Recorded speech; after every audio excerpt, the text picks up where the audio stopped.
Again, Broncos country. Really excited to chop up some Broncos with you all this week. Bourbon, Broncos, and no BS.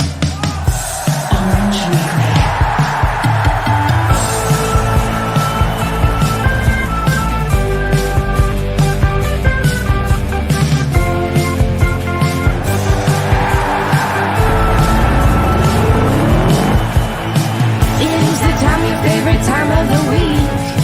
We're not for the Raiders, Chargers, or Chiefs. So grab your brews in your fantasy league. We got that blue and orange blood that you bleed. The most loyal fans there ever could be. We are that mile high Broncos country.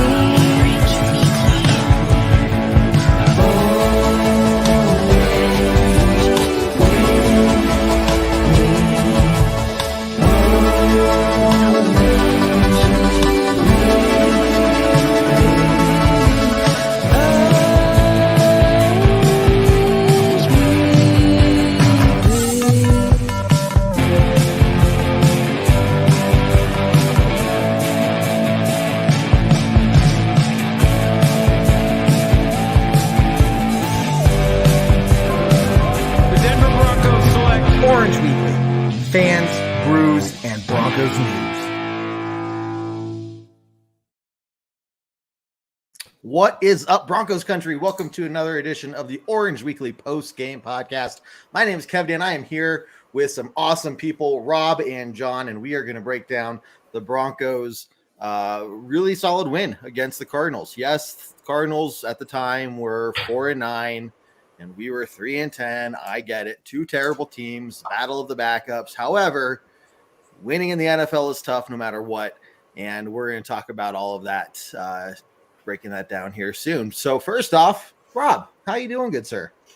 Kev, I'm good. I'm a little optimistic, but just a little bit. Still dead inside. Yep. But just happy that we actually got a win. It feels good, and hopefully, this is the beginning of the turning point. So we just got to see how we fare on Christmas Day coming up. But I'm here to talk about it. Let's go. Yep. And that's the point we'll definitely break down here in a little bit. Is are we starting to see a turning point? So we'll get into that. John, how about you, good sir? How are you? I mean, when you're at rock bottom, a turning point could literally be anything. But no, it's great. It's great to get a win. I'll take it. I will take it. And we actually look like we played some pretty good offense against a Cardinals defense who I don't think they've had a great season, but coming into the season, they were supposed to be solid. Hey, we got more than 20 points and we won a game. Imagine that. Should have happened against the Chiefs. Yeah, 2 weeks in a row, over 20 points. I'll take it. We're making progress there. And actually, looked confident in the fourth. The third quarter looked like it was going to be the same thing we've seen pretty much every week this season of, all right, it's just going to be a punt fest for the rest of the game. But then we finally turned it around. And, it was a just pretty decisive win, I'd say. Right. Completely agree. And starting the conversation off with, that idea of, it was the battle of the backup quarterbacks. And then it was the backup quarterback versus the backup to the backup, but to you guys and whoever wants to go first, what was there a player that stood out to you on the Broncos that maybe you weren't expecting to do well, or you haven't seen in a while, or just anything like that? From the offensive side, I'm just going to say, Marlon Mack, honestly, coming in and scoring a touchdown for the Broncos. Yeah. And I think him and Latavius just kind of tag teaming back and forth, I think was a nice, refreshing, spin to the game as we've been screaming and pounding the table all year for them to run the damn ball.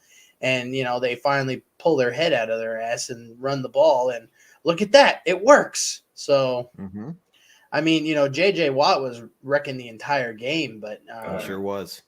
To me, that was the surprise, was the run game, honestly. Mm-hmm. Yeah. Well, J.J. Watt was a huge factor, but it seemed like I'm going to say this very cautiously. Cautiously. It seemed like we made a halftime adjustment to J.J. Watt because he was definitely not the same factor in the second half that he was in the first half. But to Rob's point, yeah, the run game came alive for once. 166, I want to say. 168. Yep. 168 yards of total rushing yards for the Broncos. I mean, that's huge. Mm-hmm. It was definitely Latavius Murray's backfield, though. I mean, he had 24 carries. Marlon Mack had 5. They definitely had Marlon Mack in there more of a receiving running back, which is not a huge surprise. But man, 130 yards from Latavius Murray is awesome. And it just turns out when you have a balanced offense, it seems like you know what you're doing. You can score over 10 points a game. Yeah.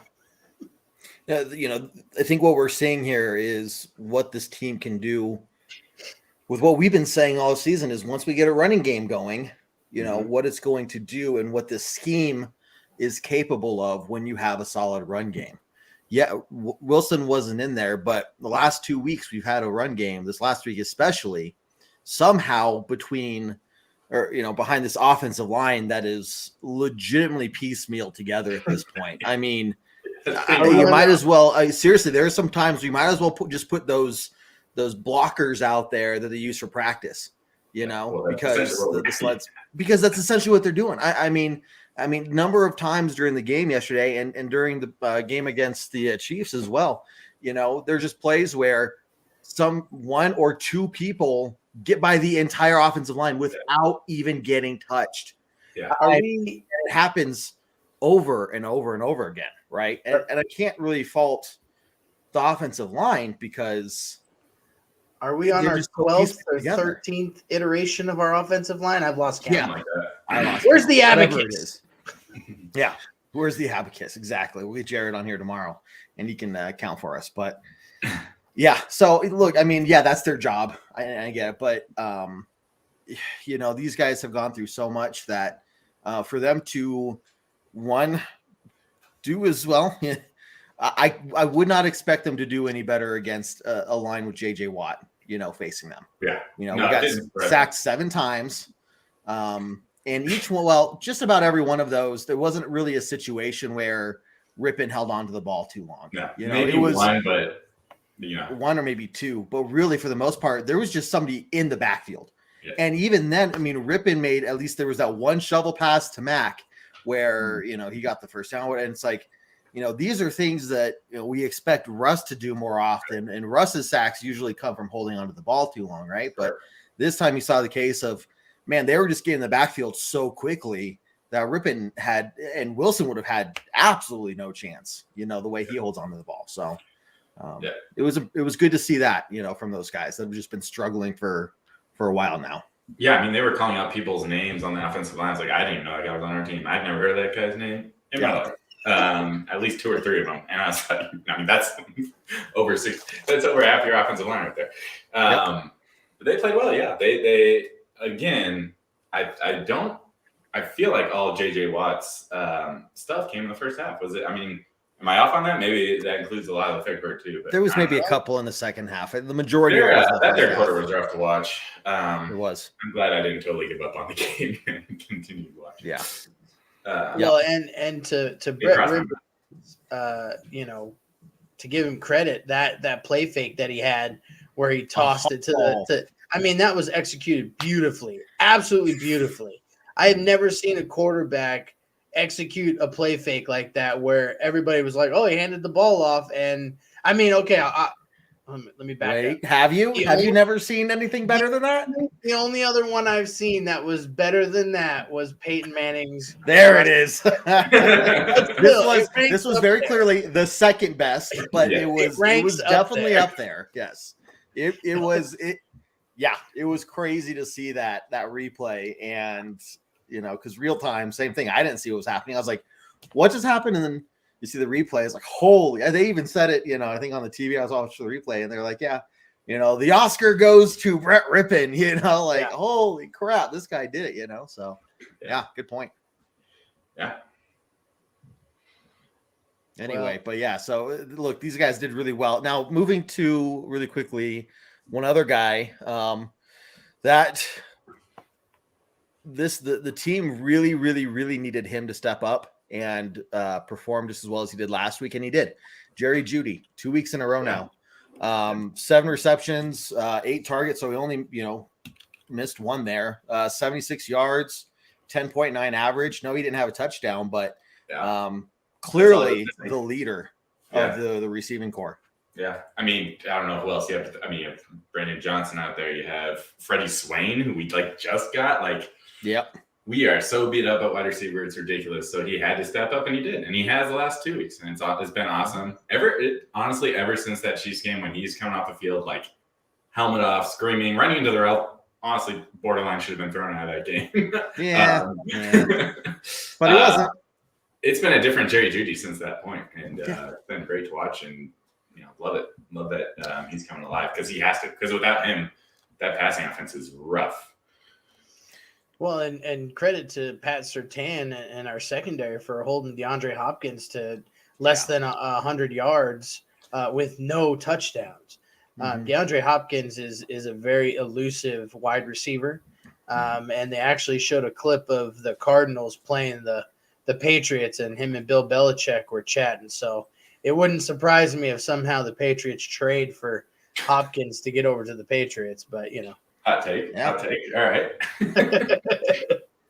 Well, and you saw what the Patriots did last night against the Raiders. It's the Raiders. Guys, just go to overtime. It's the Raiders. You can beat them in overtime. What are you doing? Hey, another positive is we screwed Seattle out of a high draft pick. Now it went the other direction. There's still 3 games left in which we can do that even more. Yeah. Maybe instead of the number 3 pick, they get the number 8 pick or something. I don't know, the number 7 pick, but still. It was number 2. We had the number 2 pick, Seattle had the number 2 pick going into that game. 2 or 3, yeah. It was 2 going into there. So, let's keep doing that. Let's screw Seattle a little bit. I mean, what does that mean for us? We have a lower 3rd round pick this year. Whatever. So we drop a couple spots in the 3rd round for ourselves. Yeah, that's fine. Or there's still there's still the possibility you could see us trade out of the 1st round for 2 second round picks or something like that. Finagle it or something like that. Yeah. Or another 2nd round this year for an additional 2nd round next year or something, right? So just don't be surprised if we build some draft capital that way, unless there is just somebody amazing sitting there at pick 28, 29, 30, or wherever the 49ers land. If there's somebody else there, then go get them. But just don't be surprised, But we're looking at somewhere around 27, 28 right now for the 49ers. Yeah. And the way they're going, I mean, we'll see how far they get in the playoffs is really what it's going to come down to. So, right. And their new quarterback, honestly, kind of looked like an upgrade from Garoppolo. So, Mr. Irrelevant. Yep. They could be, Mr. Irrelevant, which gives us hope. Hey, maybe we find a 7th round quarterback this year that, takes the reins from Russell. Where are you going with this, John? Fantasyland for a second. I think you should take a quarterback in every draft and develop. Okay. Yep. I've heard that argument before. I think it's not a bad one. I'm not calling out anyone specific, as it might sound like right now on the Broncos, who didn't necessarily play last week. I don't know who you're talking about. But completely separate from that topic, because I don't know who you're talking about.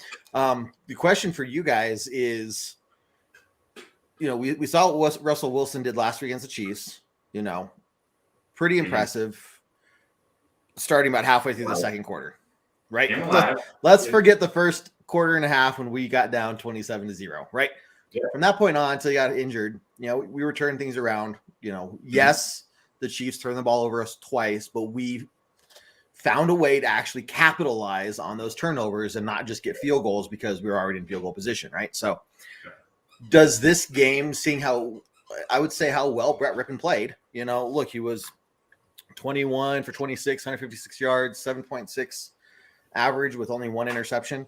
Does this put extra pressure on Wilson to go out there and perform like he did against the Chiefs? Because, I mean, to me, I'm thinking he goes out there, we struggle again.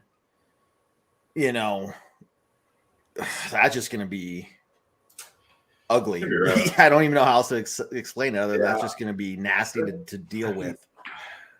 I don't know. I mean, look, Rippon's done it before for us. He's gone out and won games as backup. He did his job and he did it great, but like we're stuck with Russ. Like, at least for the next 2 years, I'd say. We're not getting out of that. We're stuck with him. Like, and there's no way we're benching Russell Wilson. I don't see a way that Hackett's going out there and saying, "Yeah, Rippon's played better. We're benching Russell Wilson." I just don't see it happening. Now, is it deserved? I mean, I don't know. He did start coming alive. Like that Chiefs comeback was largely in part by the way Russell was playing. Yes, Rippon got that last touchdown that made it a 1-score game, and it was a great pass and an amazing play on his part. And I don't know if Russell Wilson would have completed that pass. No. That was great. That was amazing. So obviously we can't go back in time and replay that, but it's not like he went out with his like he put the team on his back when he got that concussion run.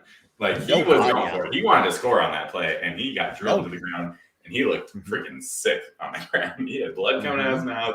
He didn't look like he knew where he was, and then he straight away gave up his helmet. So the dude's trying. So there's nothing to say if he was in this Cardinals game that the same outcome wouldn't have happened. Well, and I mean, mostly nobody is saying that he's not trying. It's a matter of playing Russ the way that Russ knows how to play. Right. And I think we've been saying that from the beginning is, Nathaniel Hackett's system comes from Aaron Rodgers, who rarely takes off running.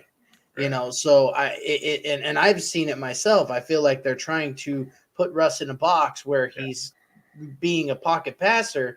And I'm not saying that he's not capable of doing that, but his instincts kick in and he reverts back to what he was successful with, which is bailing on a play, getting outside the pocket, extending the play, and making shit happen. And I think that if Nathaniel Hackett, if he's given another year, after this, I'm going to call this injury year, but after this year, then I think he needs to let Russ play the way that Russ knows how to play. And I think we'll fare much better, and we need a new strength and conditioning staff, period. End of story. It is pretty historic, the level of injury. Give them some milk. I think you brought up, you definitely brought up, both of you, a good point with that run and the passion that we saw, right?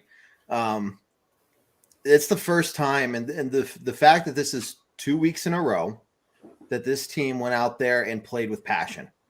They really. It all started with that Jerry Jeudy coming off the field, and ever since that point, it was like a different offense out there. Granted, right? Again, you have to remove the third quarter. It was the same freaking game that we've seen all year. Right. And I was right. But aside from that, it's been a different offense. Yeah. Now, look, is any game going to be perfect? No. We're going to have those games where even once we do turn things around more consistently, we're going to have trouble areas, right? But it's how we overcome that. Do we still find a way to win? And we did. We found a way to win. You can say good teams find a way to beat the bad, just they put the bad teams away.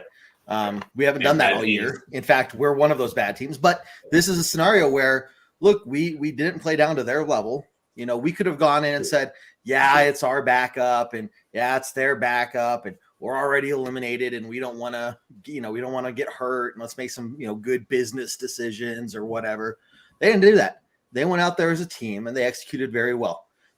They bounced back from their problems. They overcame the situations they did. That penalties were really low. How many penalties we have? 5 or 6, I want to say. I have it up here somewhere. I thought I had it here. 4 penalties. 4.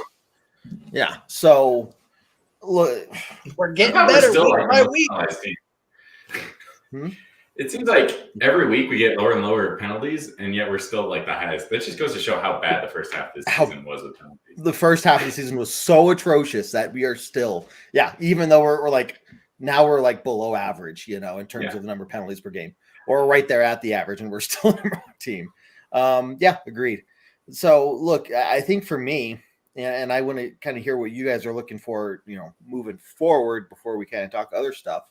But for me, if this team, even if they lose out the rest of the season, if they play with that passion, and they go out there and it's close games and we're putting up 20 plus points a game, we're moving the ball well, we're limiting our mistakes.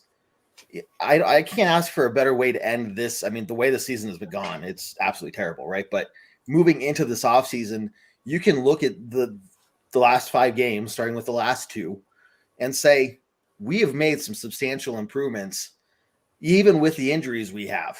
Let's get this core team back together. Let's get everyone healthy again. Let's get Tim Patrick back. Let's get Javonte Williams back. Let's get our offensive line back. And let's see what this offense can do. We're seeing what the scheme can do with the running game that's actually productive. And I think that could be enough reason. And I'm going to say it. Look, guys, just do not be surprised if Hackett is back.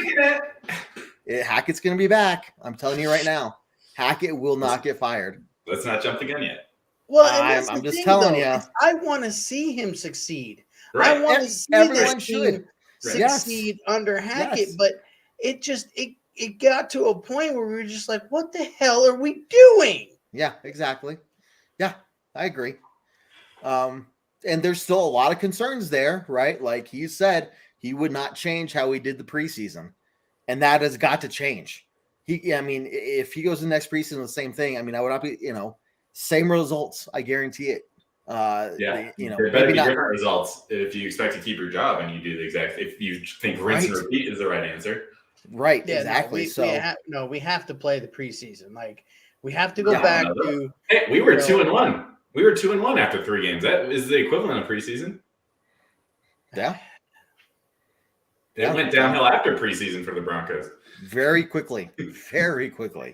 But yes, so just for everyone who's listening out there, like I know there's a lot of people that are just counting down the minutes, it seems like, until Hackett is announced that, it's announced that Hackett is fired. You're right. Sorry, guys. I'm telling you, I would put my money on Hackett being back. Well, a couple of things. You're right. I think if they play with the same passion, even if they lose out, it would have to be like, what's your basis for firing Hackett at that point? Look, you've had a terrible season with everything that could have gone wrong did go wrong. You had a very tough or steep learning curve against a very demanding fan base. You did not make the right decisions early on in the season, but then the last 4 or 5 games, you turned it around. Things are looking better now. We're playing better in that scenario. Yeah. Even if we lose out and our offense, it comes down to offense for me. It does. It 100% does. Yeah, there's no question about the defense. And if it's because of our defense that we're losing, so be it. Again, they have probably just as many injuries as the offense does. Maybe not, but they're still playing at a high level even with the injuries. Like they're making up for it. You mentioned in there earlier, Kevin. Sorry. No, you're good. Javonte Williams, Tim Patrick, the offensive line, as if the offensive line isn't half of our offense. Yeah, right. And the team did perform in this game minus one area, and then they started playing better. But that was the offensive line. That was totally honestly expected at this point with the injury. That's the one area of the team where it's there's no excuse except injuries. I don't know how you play with third string, even practice squad guys that it's guys that just got signed. Although Freddie Swain, I'll say it again. Never thought I'd say his name twice in this podcast, but they did step up and start playing better. But for Hackett, it comes down. The Rams. We got to beat the Rams this week, right? That's a team just struggling just as much. We got to score close to 20 points at least for offense, even if we lose. Okay. And then the Chiefs and the Chargers, that's going to be tough to overcome. Although the Chargers are the one team that we always seem to play good against in the division, regardless of how bad we're playing. So if we go 1-2, I wouldn't be surprised if Hackett keeps his job this year. If the team seems motivated. Now, I still would not be surprised to see moves during the offseason. In fact, I would put money on this. You see Otten get canned. Which I don't know what he's done as an offense coordinator. Well, the only reason it's not because it's his fault. Yeah, he's a scapegoat, but more so that they can put somebody in place, and they're not going to tell Hackett who to hire, but they're probably going to give him criteria of it needs to be somebody with prior head coaching experience. Because you need in the past, though. Well, here's no, and the only reason why is because they're going to give Hackett a very short leash. 5-6 games in the season, if things revert back to being atrocious and the penalties are sky high and we're undisciplined and we're losing and we're not scoring points, you could see very quickly us canning Hackett and putting whoever we hired in place as an intern. So I just would not be surprised if that's something they do as more of an insurance factor. Yeah, I mean, I see your argument. I just have a hard time believing they're going to pick the next head coach and put him in as offensive coordinator. Well, no, they're not picking it like this is going to be the next head coach. It would just be for that year. It would just be you're already making me depressed for 2023, Kevin. I'm just talking about here's what you can expect to see during the offseason. That's all I think my predictions. I think the one thing we're overlooking is we haven't seen a full off season with this new ownership group. And I think that's a huge, huge factor. Shit, they might start from scratch. Maybe they do freaking cut Russell Wilson and say, fuck it, we're just going to call it good here. We're getting rid of the GM. We're getting rid of the head coach. We're going to start totally from scratch here. We're keeping, the studs and Javonte Williams and, the Courtland Suttons, the Tim Patricks of the world that already have a good contract with us. But I think that's a huge, huge factor in what I don't even know how to project what's going to happen. That's a scary thought, John. Like, you just mentioned all that, and I'm just like in my head, just like, I hope to God that doesn't happen. Yeah, I don't think it will. But let's be clear. I don't think it will, but like, it could. We don't know. We don't know. That's the thing. I think I said it before, and I know it's unrealistic. But I think we should use every single draft pick and just get an offensive line in the draft. Yeah. Just every single one of them. Or have the ownership group just pick out the best linemen from all the teams, just one from not every team, but you know what I mean. And just buy their best linemen. 32 new linemen. Hey, at this rate, we'd go through them by the end of the season, John. That's true. Quinn Miners went out of the game with he got poked in the damn eye. He did come back, right? He did come back, didn't he? No, he didn't. He didn't come back after getting poked in the eye? They took him to an eye specialist. Oh, yeah, no, because I did hear that. He got poked in the eye, like, with 2 or 3 fingers or something. Like, it was significant enough. He has a torn cornea or something like that? Well, yeah, it was bad enough that they took him to an eye specialist immediately. He was trying. The guy was probably trying to scoop his eyeball out of his skull. Yeah. Anyway, really quickly, I don't know if you guys saw this. I'm backtracking just a little bit here. I don't know if you guys saw the story. NFL teams spent over $800 million on fired coaches over the past 5 years, and the NFL sent out a letter to the teams and the owners saying, you can't keep wasting money like this. You've got to stick with your people. And they can't dictate. They can't override somebody saying, hey, we're going to fire this guy. The NFL can't step and be like, no, actually, you're not, but there is now pressure, the way I read that business side of things. Yeah. The way I read that article is like, you guys need to like open your eyes of how much money you're freaking wasting on running through coaches. Like you do what you want, but like, this is kind of stupid what you're doing. Yeah. Right. Shit, sign me up to be a head coach. They can fire me after 3 games. I'll be good. I'll take a $50 million buyout contract. I'll take a $5 million. You're gonna go in with $50 million, dude. I'll take the $5 million. Just whatever. I think that $1 just million shows guaranteed. The confidence I have in myself and the confidence that Kevin has in me. Give me 50. No. Give Kevin I 5. have confidence in myself.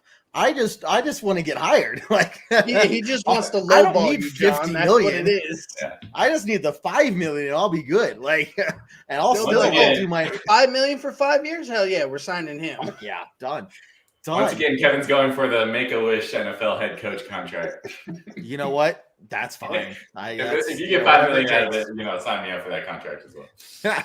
Now, if they offered me $50 million, I wouldn't turn it down. Oh, you if wouldn't? there was just a bidding war between you and me, John, I'd be like, he wants 50 million. Screw him. I'll take 5. Yeah, but then they start. Okay, wait a minute. Why are you so low? I just feel like There's something wrong because with you. I want to help the team. I am a team player. I understand what it means, the team concept. John, you're not going to win this. Kevin is an HR guru.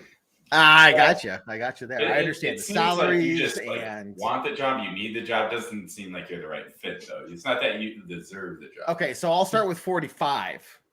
You know, There you and go. if you Now go, we're okay, getting and I'll creative. work my way down. But 5's my bottom. Like if it goes Yeah, all the way down to that, at 5's that my point, I'll be like, look, no lower than 5, guys. Sorry, we're at this point. 4.8. I want 45. We'll give you 10. Screw it. I'll take 5. Okay. 4.99 with a 0.01 signing bonus. Okay, sure. Whatever. 5 million. Boom. Anyway, so look, just another thing to factor in when it comes to the Hackett situation. So that's the only reason I brought that up. That it could be Kevin. It could be. Could be. Kevin would roll Look. up $100 bill, light it on fire, and smoke a cigar. You know, I almost went to Dove Valley today and was just like, I'm here to try out. Tell me where you need me, coach. Like, just put me on the field. Like, I got you. You know, I might only be good for a couple plays before I'm like broken, but let's do it. But so is anybody else who's on it. But so is anybody else at this point, and you need bodies. Jeez. Oh. Well, okay, guys. We kind of talked about it, but where do we go from here? You know, look, we got. Can we just I feel like we always do this. We always talk about the offense when there's such glaring holes, but I don't want to talk about the defense. Just kidding. What? You don't want to talk about the defense? You don't want to talk about the defense? I do. Do it. Can we just talk about Justin Simmons? I don't know. Who? 2 of the last 3 games getting 2 interceptions in those. Who? 4 total interceptions in 3 of the last 3 games. I don't know who you're talking about. You don't recall Surtain getting back-to-back interceptions. Simon? Weeks. Simons? Hey, somebody press the Justin button on his Tucker? shot caller. What the hell? I'm just saying, this defense, we don't give this defense enough love in this, We don't. in this podcast. Hey, Randy Gregory was back on the field. Randy Let's Gregory go. was there. I don't remember seeing much of him, though. I know they said he was going to be on a snap count. I Yeah. don't really recall seeing him in the game. Hey, I'm just aside glad from, his ass was on the pregame. field. What's that? Yes, I said, he was I'm out there a just few glad times. he was on the field. No, I know he was out there, but I don't didn't see him. He had 1 assist. He wasn't That was very it. impactful. Which is fun. Like they said Yeah, during that's the fine. game that he was going to be on a snap count, which is totally fine by me with where this team is currently at, and the fact that the defense is playing at a high level without him. Like that's fine. Get him fully healthy, please. We don't need him to have an even longer term injury. No, but getting him some playing time going into the off season is good for him as well. You know? Sure. But yeah, 100%. I'm not saying don't play him at all, but Oh no. But Josie Jewell, Alex Singleton, these guys they both had 10 tackles total for the game each. They're studs. And I wish Jared was on this show because he always is we need more inside linebacker. And these guys they've been studs. Let's be real about it. Josie Jewell single-handedly put us back in the game against the Chiefs. And he's not a coverage linebacker necessarily, although this year, you could probably make the argument that he is. And then Deshaun Williams getting 2.5 sacks. Draymond Jones, did he go out actually? Am I off a week? Baron Browning had a half a sack. Baron Browning had half a sack, yeah. I think Josie Jewell and Singleton. I know Singleton needs to be re-signed in the offseason. Yeah. I don't remember where Josie Jewell is on his contract, but yeah, they're like the Smash Brothers of the Denver's defense, of the linebackers. Mm-hmm. What's crazy to me is Alex Singleton was the leading tackler I think for the last 2 years in Philadelphia. He was he could not get signed anywhere. I don't get it. I'm not a talent evaluator. Shockingly, I'm wondering if there was a personality. Yeah. I was wondering. I'm wondering if there was a personality issue, or not necessarily anything that was newsworthy, like getting arrested or anything. But I wonder if there was something in the locker room that just wasn't appealing, or whatnot. But he's found his new home. Yeah. I'm fine with it. 100%. My contract is here. Don't get me wrong. Whatever the reason was, no one else picked him up. I'm sure as hell glad that we did. I do not regret that signing at all. Yeah, I don't understand how that happens. Yeah. I haven't heard anything about him being a deterrent in the Broncos locker room or anything like that. So I don't know. It's just weird. It feels like it happens more often in the NFL where like the leading tackle for a team ends up on a different team the next year, and it wasn't like a crazy shocking move. So maybe it's just easier to get tackles in the NFL than I'm giving credit for. I don't know. Maybe. John, I've never tried put that out in so. the universe. I'll let you know when I do, Kevin. Yeah. No, and yeah, Justin Simmons. Look, there's one Broncos page out there in particular, and I don't can call him out because I think he calls out bull crap where there's bull crap, and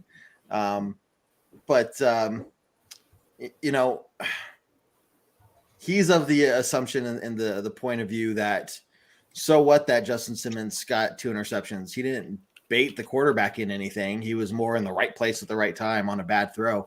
I mean, to me, like, yeah, okay, but still, like, to be in the right place at the right time. In the right place at the right time. I mean, right. You're right. Like, one of those throws were directly to him. I don't understand how that happens. Well, the wide receiver stopped. I think he was expecting a stop route, and but which was AJ Green. It was weird. That was AJ very Green, weird. veteran wide receiver. Like, you don't stop on a route. There must have been some sort of mix up there for him. Very big mess up. Yeah. Okay, you're right. Fine, but what about the other? I don't necessarily agree with him though. Like, that's what I'm saying is, are we? I want to make sure we're not on the other extreme though of just being like, oh my God, it was the most amazing thing ever. Like, he definitely deserves lots of credit because, I mean, what if he didn't catch, either one of those, that could have been a game changer, right? So very either way, huge of him to go right. Put us in a position, to get off the field on defense and get the offense on there to at least score a field goal. At least. Which I think we got to touch on one of those. So, yeah, I mean, what do you want him to do? I mean, it'd be a different story. What are they going to say? Okay, it was thrown right to him and he drops it. Like, then it's like the world is exploding. Right. So exactly. And if you do, he did his job. So I need to bring up some atrocity that has occurred because I don't agree with it either. Our boy Pat Surtain did not make the Pro Bowl. I think that's a bunch of BS. Look, people vote for players on winning teams. That's they're still. Don't they do like that last man in? Don't they do like that last man competition or whatever? You can go in and they like put it like 4 or 5 names that you vote on, and I would not be surprised if Judy's or Surtain's on that list. Yeah, it's like there's some competition or something, but look, that's just the fact of the matter. When teams that are doing well are the ones that get voted in a whole lot more. So you're gonna tell me Pat Surtain isn't one of the top 8? Is it 8 cornerbacks that get picked overall? 6? Yeah, 6 or 8.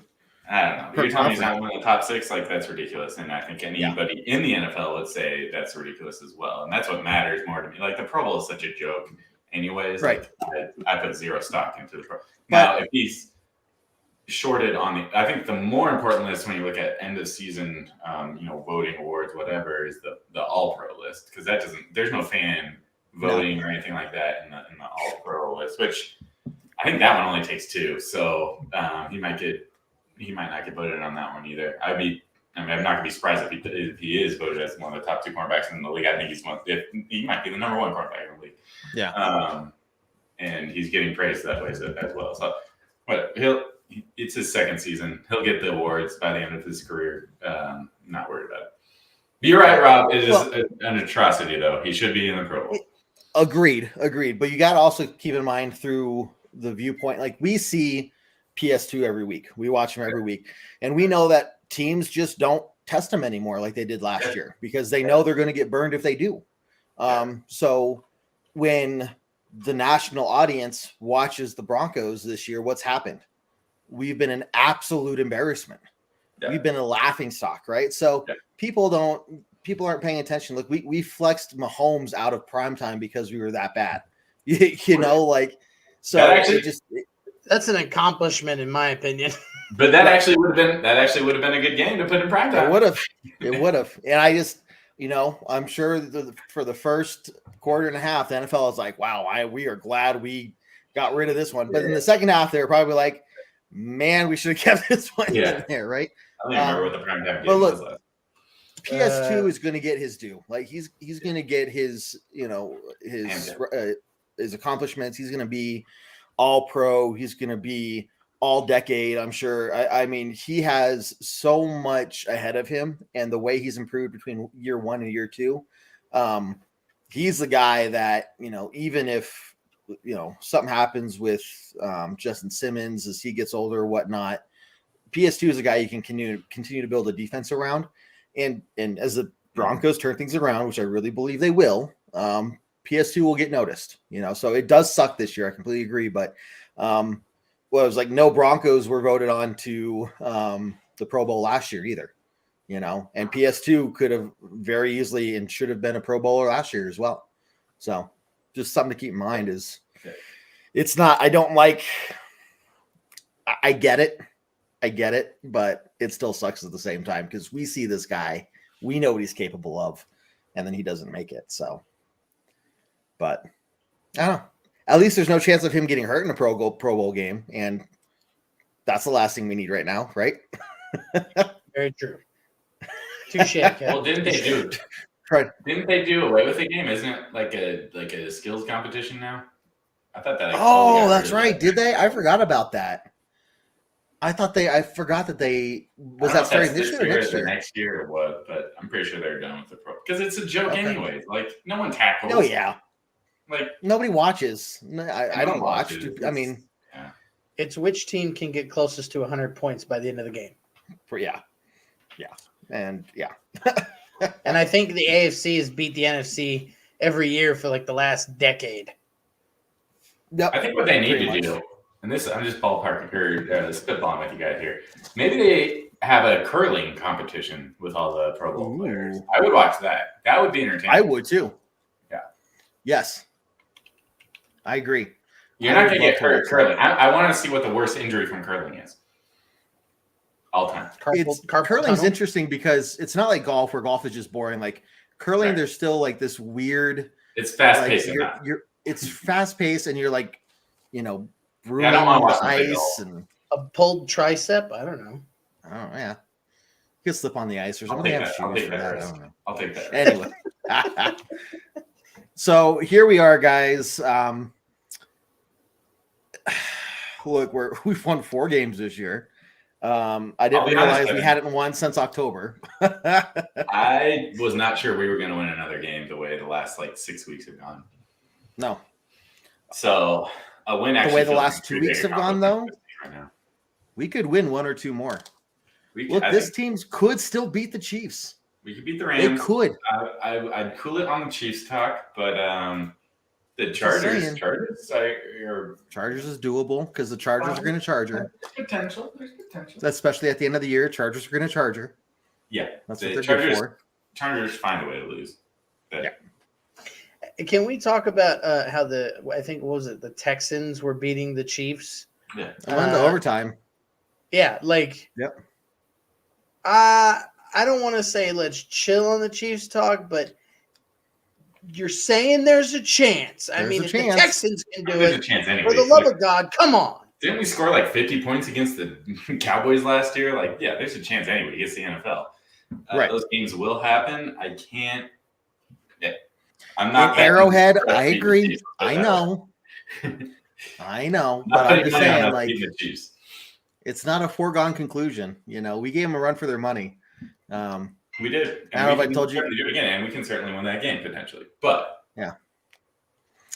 Which I didn't tell you, the people I was sitting next to at that game were Chiefs fans, and once the score was 27-0, I looked at them and I was like, watch the comeback. There's going to be a comeback here. Just you wait. And of course, I was kidding. Didn't think that was going to happen. But then the rest of the game, I'm like, to the comeback, and they were getting scared and they were not happy. Right? They're like, this is not what I paid for. They're like, we wanted to Kevin see started a blowout. double fisting.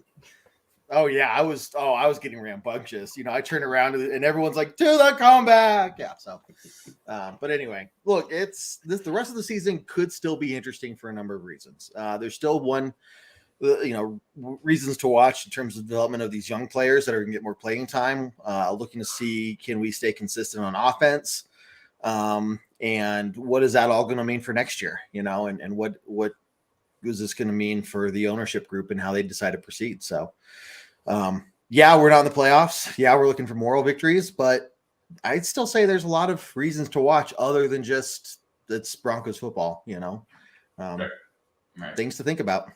Interesting. We have a favorable matchup this week. Again, something I wouldn't have said at the start of the season against the Rams, but I don't know what's happened there. Starting Baker Mayfield. And I don't know about you guys, but he doesn't worry me. Like, I saw what he did against the Raiders. No, he but doesn't. One, it was the Raiders. He doesn't worry. Two, if Baker was that good, he'd still be in Cleveland. And if not, then he'd still be in Carolina. Like, there's a reason why he's become, the type of quarterback he is. So can he put together solid drives? Sure. But I think that's not sustainable for him at all. So, well, it's currently not sustainable because they're down 10-6 as we speak at halftime. Okay. The Packers. Nice. Another team that, I don't know, it just has imploded after they lost. Yeah. It's been a weird year for a lot of teams. Who thought that the Eagles would be like the last undefeated team and go for as long as they did? What, they were 10-0, right? Before they lost a game or something? Yeah. Let's look at it this way. Like, yes, the NFL is changing. The players that we have been able to count on week in, week out, season in, season out are retiring. They're not playing at their elite anymore.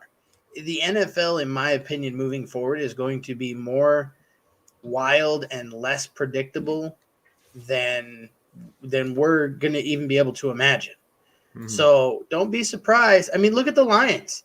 The Lions are winning games, like more than two. Yeah. The Jaguars beat the Cowboys. Shout out to my boy Kevin in Florida. But it's just shit. Well, this is a weird week too. Like Houston almost beating the Chiefs, Cowboys losing to Jacksonville. Which the way they lost too was weird. With 3 seconds left on the clock, somehow the Jags got a weird interception or something. Oh, yeah. And that was weird. Like, that wasn't, you can't put hit the guy's bicep.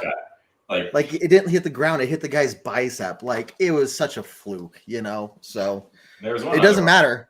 Oh yeah. The win-loss call is all that matters, but Philly barely beating Chicago, like, it was a weird week for them. Yeah, Chicago really getting good. I mean, people are starting to get hyped about Justin Fields. Indy blowing out the Vikings and then blowing that lead, like, biggest comeback in NFL history. Like, what?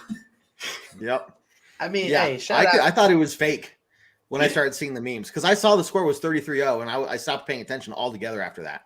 And then I started seeing memes, and I was like, oh, haha, you're still making fun of them for the Super Bowl. And then I realized, oh shit, like, no, this is for real.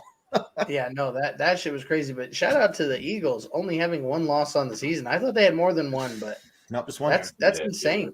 Yeah, they're legit. Like, yeah, I think they'll blow it in the playoffs. I do not see them going far in the playoffs. Maybe the conference championship, but they're going to blow it. Who are they losing to? The 49ers? 49ers or the Cowboys. 49ers or the Cowboys are going to the Super Bowl. Hey, you're the only what? Yep. I kind of want to see Buffalo go to the Super Bowl, honestly. After this week, Buffalo. You've got to be the only one picking the Cowboys going to the Super Bowl after this week. I don't know. I think it could happen. Kevin, did you put money on it? You put money on it, didn't you? No, I didn't. Yeah. You got some incentive here. I don't know. Maybe. Hey, you went right here. You went to DraftKings. Where my hand? Right there. You went to DraftKings and you put money on it. I know you did. If you want to put some money on it, speaking of, the Cowboys do have some very good odds, and I haven't checked it since the loss. Pretty good for Super Bowl odds. Take Kevin's Super Bowl winner pick. They might. It might be worth throwing like $5-10 on them, just because they have some pretty good odds right now. But guys, look, DraftKings Sportsbook, which is an official sportsbook betting partner of the NFL, is not only my go-to for NFL sports betting this holiday season, but Orange Weeklies as well. Look, when we're talking about game lines, we're talking about betting odds or anything like that, we're going to the numbers that DraftKings puts out. Always updated, very easy to use app and website, very user friendly, and a lot of really cool features such as the same game parlays, easy and fast payouts, all those things, guys. Right now, new customers can bet just $5 on any NFL team to win their game and get $150 in free bets if they do. Check this out, guys. Right now, everyone, not just new people, can earn up to 100% boost with DraftKings stepped up same game parlays. All you do is go to the DraftKings Sportsbook app, place a same game parlay, and combine multiple bets like which team will win, player props, point totals, and more. And the more legs you add, the bigger the boost, the bigger your shot to win big. Here's how you get on this, guys. Download the DraftKings Sportsbook app now and use promo code TPPN and place a $5 bet on any NFL team to win their game and get $150 in free bets if they do. Only a DraftKings Sportsbook code with TPPN. Minimum age and eligibility restrictions apply. See show notes for details. Kevin, I'm so inclined to put a $5 bet on the Cowboys now because if they win the Super Bowl, you will never let us live that down. You're like, I called it. I knew the whole time. Now, granted, I did say that they would go to the Super Bowl, not that they would win the Super Bowl. Even that bet's got to be very high odds right now. Hey, Kevin, you can't bet on them to go to the Super Bowl and be sitting their ass in the stands, bro. Like, that's a good point. That's a good point. Touche. Rob makes a good point. That's a good point. You Rob. might be able to bet that something. Booyah! Maybe, yeah. Does it have to be the whole team to win that bet? I wonder if it's like, 50% of the team or, the whole team. Does the backup long snapper count? Yeah. Yes. Does he have I would say so. Does he normally suit up? If he's on the active 53-man roster, then yeah. So I'll tell you what. Our backup long snapper has suited up pretty much most of this year. So yep. Yes. I didn't even know that we had a backup. I thought we only had one deep on there. Anyway, okay, let's go let's do some closing thoughts. Let's move on from the long snapper talk. Yeah. We'll start with you, John, though. Here we are, end of the season, getting close to it anyway. Kind of a relief in some ways, but also starting to get antsy in terms of what to be expecting here soon. Yeah. We're a month away from Black Monday, and things are going to get interesting very quick. So what do you think, man? That's true. It'll come at us quick with the holidays, and it always does this time of year. The last 3 weeks of the season will go by quick. But let's keep it at 1 week at a time. For this week, I just want to see kind of the same that we saw against the Cardinals. Very similar situation. A team not having the season that they expected or wanted to. Both teams were, looking at the schedule at the beginning of the year, thought both teams were going to be very difficult to beat, and the season has played out as it has. So I just want to see more of the same. Let's score more than 10 points. Let's get close to at least 20. 20 would be amazing. 20 anyway for the rest of the year would be amazing. So want to see that, and then just more of the same. Defense, it's hard for the defense to disappoint me at this point. They've just been tremendous, and they've been pretty much 100% of the team, to say the least. So, more of the same. I like it. Rob, what do you think, man? Well, again, kind of feel like a broken record, but I just want to see us keep improving every week. I agree with John's sentiment about scoring 20-plus points. I would like to see Denver play a complete 4 quarters of football. Not have a shitty first, quarter, then do okay the second, then have a shitty third, and then all of a sudden wake up in the fourth. I want to see 4 complete quarters of decent play. I'm not saying they got to be, superstars, but I want to see 4 quarters of decent play because I feel like that's an improvement on what we've been dealing with the entire year. And for the love of God, no more injuries. Yep. We're so far in injuries. I don't even know. I don't know how. I'm telling you right now, there's going to be the next person that's going to get injured is going to be a coach on the sideline. Hackett's going to go down with the cheerleaders or something. Yeah. Have we talked about his facial hair situation? What do we think about that? I like it too. It makes him look more stern. I don't know. Well, I'll take it back. I liked it this week. Before he was just going with this just the little goatee. I don't know if he was growing it out or what. Weird, and without the mustache, I definitely like the mustache combo better. Someone clearly talked to him. Yeah. To get that in place. So good for him there. But yeah, I like it. I thought maybe it was like an alter ego thing he was going for. You know? Like, or this isn't working. What I'm doing currently. Let's try to get the Dr. Jekyll and Mr. Hyde. The alter ego hack it out there. Hold on. This is what this made me think of. Kevin? Yeah. I'm glad I could for all of our South Park fans out there. This is what oh, come on. This is what it made me think of. Is that not Hackett? Yeah, except Hackett ain't that fat, bro. This is the evil Cartman from the Halloween episode. And as soon as I saw the full goatee, and I was like, wait a second. He's on to something here. The evil Cartman is like, so the alter ego Hackett is actually the guy that's now we're scoring 20 points a game. And maybe that's what it was. The facial hair is what we needed to actually start scoring some points. So I don't know, Hackett, if this is what you're doing. You watch some South Park and you're like, I like that idea, but it's working.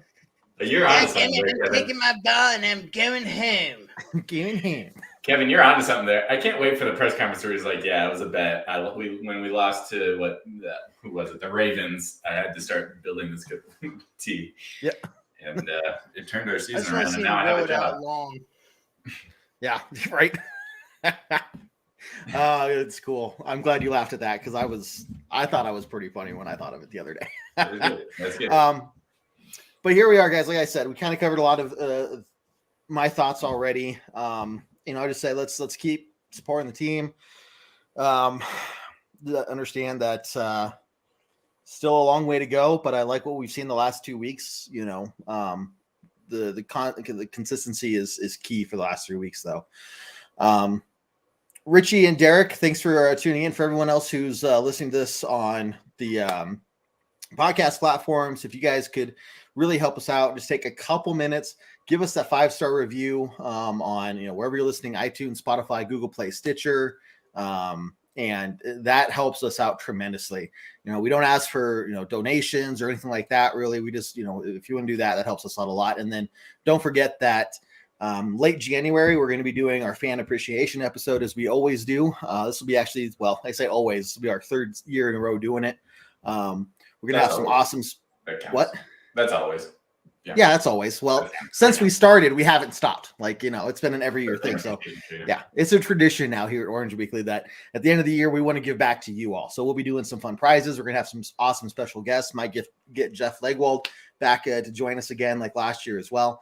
And get some of you all invited. And like I said, just give away some stuff to you all because we want to show our appreciation to the support that you've given us throughout the year. And even multiple years. A lot of you all keep coming back, which is awesome. So as long as you guys aren't sick of us, we'll keep coming back. So John and Rob, thanks a lot, guys. Appreciate it. It's always fun talking Broncos with you, especially after a win. Maybe we can have another conversation like this before the end of the year. Let's string together 2 in a row. A winning streak? Are we going to have more than a 1-game winning streak this year? I wasn't going to say the words winning streak, but it's out there now. So I don't know. Put it out into the universe, damn it. So Rob's saying we're not going to lose another game this year? Is that what I heard? No, I didn't say that. 5-game winning streak? 4-game winning streak. Legally, 2 is a streak. So, Technically, isn't 1 a streak? Where I can ask. Oh, geez. Well, thanks, We're guys. unbeaten in the last game that we played. Sorry. You're good. No, you guys are awesome. I appreciate it. So to everyone else out there, have a good rest of your week. We'll catch you on our other content, all our other shows and everything. But Rob, John, I think there's nothing else left to say other than end it on a very strong Go Broncos. Take care, guys. Do what I like, yeah, do what I like, yeah, do what I like. Sip and go, sip is right, and I go with the flow, yeah, I go with the flow, yeah, I go with the flow, cause I know I'm the show. In the zone, here I go, in the zone, here I go, in the zone, here I go, yeah, they know I'm a pro.